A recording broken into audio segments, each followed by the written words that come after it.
خاص کر پاکستان کے تناظر میں اس کے کیا اثرات ہوں گے، اس پہ بات کریں گے۔ بریک کے بعد ہمارے ساتھ رہیے گا۔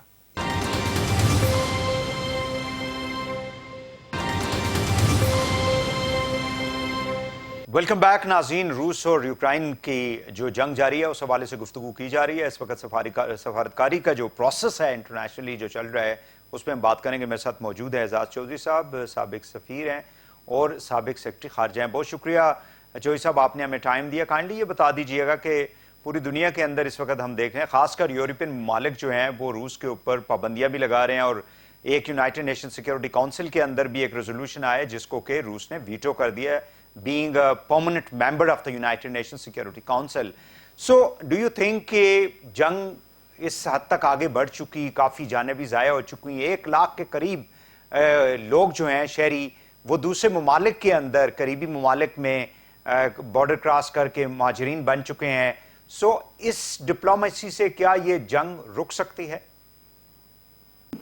دیکھیں، یہ جو آپ نے کہا کہ وہاں پہ جو جنگ یوکرین میں اس وقت جاری ہے، کیا اس پہ اقوام متحدہ کی سفارتکاری کام آئے گی؟ میرے خیال میں نہیں آئے گی، اور اس کی بنیادی وجہ وہی ہے کہ روس کے پاس بھی ویٹو ہے اور امریکہ کے پاس بھی ہے۔ چین اور بھارت کی پوزیشن البتہ ذرا تھوڑی سی ان کو ایک طرف تو وہ روس کے لیے ہمدردی رکھتے ہیں، دوسری طرف ملٹری انٹرونشن کو کوئی بھی سپورٹ نہیں کر سکتا، کوئی بھی نہیں چاہتا کہ ملٹری انٹرونشن ہو۔